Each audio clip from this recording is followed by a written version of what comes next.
नमस्कार मित्रांनो, मी महेश शिंदे.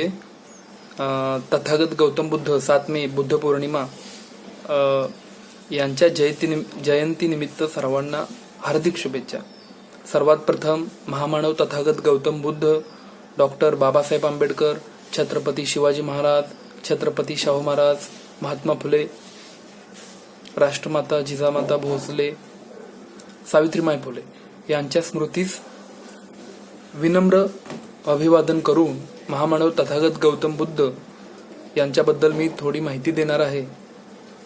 तर ती माहिती मी सर्वात प्रथम सर्वोत्तम भूमिपुत्र गौतम बुद्ध ही डॉक्टर आह साळुंखे लिखित या ग्रंथातून देणार आहे. आणि दुसरं गौतम बुद्धांचे चरित्र हे कृष्णराव अर्जुन केळुसकर गुरुजी, ज्यांनी डॉक्टर बाबासाहेब आंबेडकर मॅट्रिकची परीक्षा पास झाली त्याच्यानंतर त्यांचा जो सत्कार झाला त्या सत्कारात त्यांना गौतम बुद्धांचे चरित्र हे पुस्तक कृष्णराव अर्जुन केळुसकर गुरुजी यांनी भेट म्हणून दिले होते. आणि ह्या पुस्तकामुळे डॉक्टर बाबासाहेब आंबेडकरांच्या मनात गौतम बुद्धांविषयी श्रद्धा निर्माण झाली. आता मी थोडीशी तथागत गौतम बुद्धांच्या जन्माबद्दल आणि त्याच्या वडिलांबद्दल माहिती देणार आहे. तथागत गौतम बुद्ध यांच्याबद्दल थोडीशी प्राथमिक माहिती. सिद्धार्थांचा जन्म इसवी पूर्व 623 मध्ये झाला आणि त्यांचे परिनिर्वाण हे 543 मध्ये झाले. त्यांना 80 वर्षाचं आयुष्य लाभलेलं होतं. बुद्धाब्द म्हणजे बुद्ध वर्ष ह्या कालगणनेनुसार बौद्ध पंडित राहुल सांकृतयान यांच्या मते तथागत गौतम बुद्ध यांचा जन्म इसवी पूर्व 563 आणि परिनिर्वाण इसवी पूर्व 883 मध्ये झाले. कृष्णराव अर्जुन केळुसकर यांच्या पुस्तकामध्ये सुद्धा तथागत गौतम बुद्धांचा जन्म इसवी पूर्व 557 मध्ये झालेला होता असे वर्णन आहे.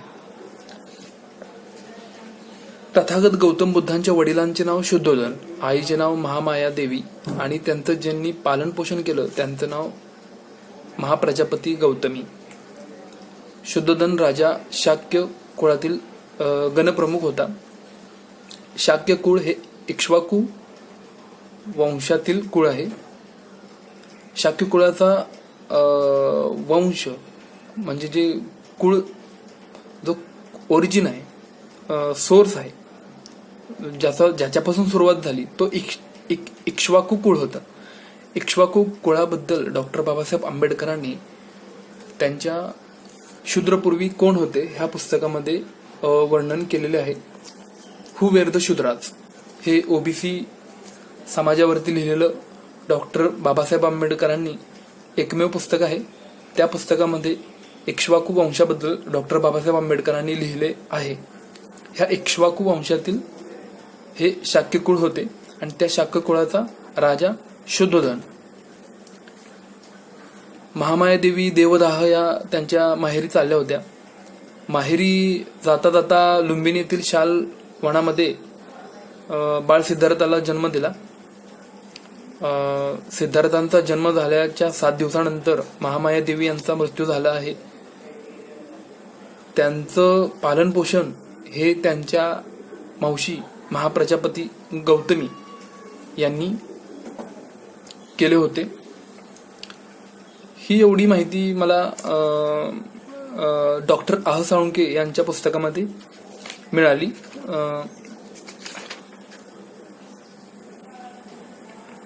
शुद्धोधन हे शाक्य कुळातील होते. त्यांना 4 भावंडे होती. त्यांची सुद्धा नावे आहेत. त्यांची सुद्धा नावे देऊ इच्छितो मी. शुद्धोधनांच्या भावांची नावे आहेत शुक्लोदन, अमृतोदन, धौतोदन आणि अगणितोदन. शुद्धोधनाच्या आज्याचं नाव जयसेन, म्हणजे आजोबांचं नाव जयसेन, आणि त्यांच्या पित्याचे नाव सिंहनू. हे अशी प्राथमिक माहिती तथागत गौतम बुद्ध यांच्याबद्दल मी डॉक्टर आह साळुंके आणि गौतम बुद्धांचे चरित्र कृष्णराव अर्जुन केळुसकर यांच्याकडून मी मिळवली आहे. आता थोडी माहिती मी सर्वोत्तम भूमिपुत्र गौतम बुद्ध यांच्यामध्ये डॉक्टर आह साळुंके यांनी तथागतांचे एक वचन दिलेलं आहे. त्यामध्ये तथागत म्हणतात, जो माझी सेवा करू इच्छित असेल त्याने रुग्णाची दुःखग्रस्ताची सेवा करावी. आता पुढील ओळी ऐका. बुद्ध कोणी परका नाही, कोणत्याही अर्थाने परका नाही, वैरी तर नाहीच नाही, खरे तर तो आपल्याच अंतशक्तीचे साकार रूप आहे, आपल्या सर्वस्वाचे अस्सल सार आहे.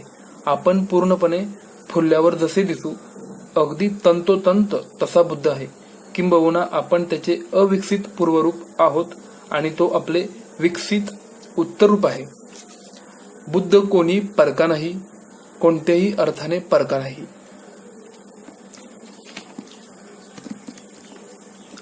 तथागत गौतम बुद्धांनी त्यांच्या भिक्षूंना कालामसुत्त हा उपदेश केला होता. तो उपदेश मी सर्वांना सांगू इच्छित आहे. कालामांनो, एखादी गोष्ट अनुश्रवावरून म्हणजे ऐकीव माहितीवरून स्वीकारू नका. परंपरा आहे म्हणून स्वीकारू नका. कोणीतरी असे सांगितले आहे म्हणून स्वीकारू नका. एखादी गोष्ट पिटकातून आली आहे एवढ्यावरून स्वीकारू नका. अनुभवाचा पाठिंबा नसलेल्या तर्काच्या वा न्यायशास्त्राच्या आधारे स्वीकारू नका. बाह्य रूपाचा विचार करून स्वीकारू नका. अंदाज बांधण्याचा आनंद मिळतो म्हणून स्वीकारू नका, किंवा एखादी गोष्ट आपल्या मताला अनुकूल आहे म्हणून स्वीकारू नका. सांगणाऱ्याचे सुंदर रूप पाहून स्वीकारू नका, किंवा संभाव्यता आहे एवढ्यावरून स्वीकारू नका. हा श्रमण आपला गुरु आहे असा विचार करून स्वीकारू नका. कालामांनो, तुम्ही जेव्हा स्वतः होऊनच हा अनुभव घ्याल की या गोष्टी अकुशल अहिताच्या आहेत, या गोष्टी सदोष आहेत, या गोष्टींची जाणकारांनी निंदा केलेली आहे, या गोष्टी घेतल्या असता वा स्वीकारल्या असतात अहिताला आणि दुःखाला कारणीभूत होतात, तेव्हा कालामांनो तुम्ही त्या गोष्टींचा त्याग करा. सदोष, निंदा केलेल्या आणि अकुशल अहिताच्या गोष्टी यांचा त्याग करा, असे तथागत गौतम बुद्ध आपल्या उपदेशात कालामांना सांगतात. कालामांनो, जेव्हा तुम्ही स्वतःहूनच असा अनुभव घ्याल की या गोष्टी हितकारक आहेत, या गोष्टी निर्दोष आहेत, या गोष्टींची जाणकारांनी प्रशंसा केली आहे, या गोष्टी घेतल्या असता वा स्वीकारल्या असता हिताला व सुखाला कारणीभूत होतात, तेव्हा कालामांनो तुम्ही त्या स्वीकारा आणि त्यांना अनुसरण आचरण करा. हा आहे तथागतांचा एक उपदेश. त्याच्या खालीच एक कविता आली आहे गौतम बुद्धांबद्दल. सूर्य होता आले नाही तरी सूर्यफूल व्हावे, मस्तक त्याच्याकडे असावे त्याच्या आलोकात पाहावे. बुद्ध होता आले नाही तरी बुद्धफूल व्हावे, बुद्ध होता आले नाही तरी बुद्धफूल व्हावे.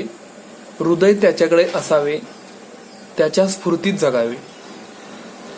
म्हणजे बुद्ध होता नाही आले तरी चालेल, पण ॲटलिस्ट बुद्धफूल होण्याचा तरी प्रयत्न केला पाहिजे. आणि ज्याच्याकडे हृदय आहे त्याच्याकडेच माणसाने, त्याच्या स्फूर्तीत माणसानं जगलं पाहिजे. हे सर्वोत्तम भूमिपुत्र गौतम बुद्ध यांच्या या पुस्तकामध्ये, डॉक्टर आह साळुंके यांच्या पुस्तकात, हे एकमेव पुस्तक आहे. सुंदर असं पुस्तक आहे. तथागतांचं सुंदर असं वर्णन केलेलं आहे. आता गौतम बुद्धांचे चरित्र कृष्णराव अर्जुन केळुसकर यांनी गौतम बुद्धांचे विचार सांगितले आहेत ती येण्याप्रमाणे. सगळ्या दुःखाचे मूळ इच्छाच आहे. इच्छा तुमच्या दुःखाची जननी. प्रेम मानवतेचे दुसरे नाव. दिव्य सुखाच्या तुलनेत सांसारिक सुख धुळीच्या कणासारखे आहे. तेच काम करणे चांगले जे केल्यानंतर पश्चाताप होणार नाही आणि त्याच्या परिणामांचा प्रसन्न मनाने उपभोग घेऊ शकू. इच्छेमुळे दुःख आणि भीती दोन्ही निर्माण होतात. जो तिच्या पलीकडे जातो त्याच्याजवळ दोन्ही फिरकत नाहीत.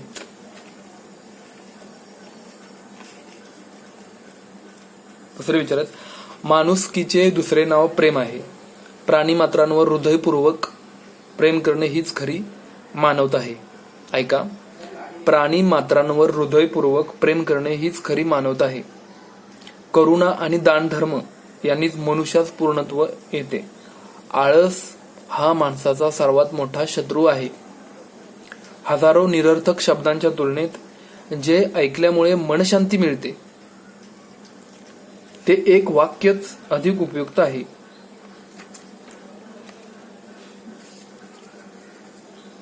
स्वतःवर विश्वास ठेवा, दुसऱ्या कोणाचेही अंकित होऊ नका.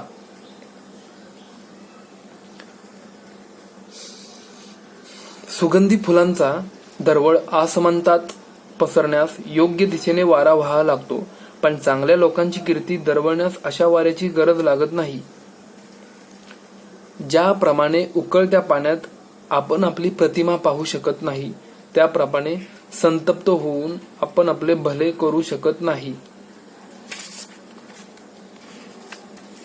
क्रोधाला शरण जाण्यापेक्षा त्याच्यावर ताबा मिळवण्याचा प्रयत्न करा. जो ईश्वराबद्दल विचारतो तो चूक करतो आणि जो उत्तर देतो तोही चूकच करत असतो. सत्याच्या मार्गावर दोन चुका होऊ शकतात. एक म्हणजे हा प्रवास अर्धवट सोडणं आणि दुसरी तो सुरूच न करणं. माणसाचं मन सर्वश्रेष्ठ असतं.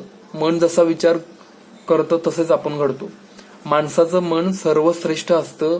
मन जसा विचार करतं तसंच आपण घडत असतो. भूतकाळात रमू नका. भविष्याच्या स्वप्नातही गुंतून पडू नका. सतत वर्तमान काळावर लक्ष केंद्रित करा.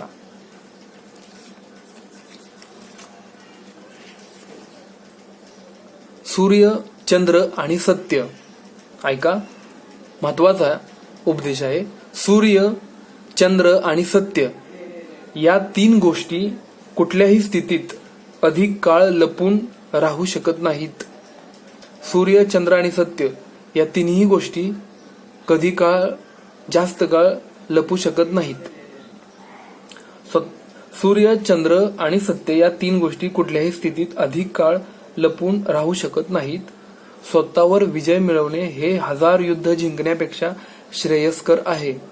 कारण हा विजय फक्त तुमचाच असतो, जो की दैत्यही हिरावू शकत नाही आणि देवही.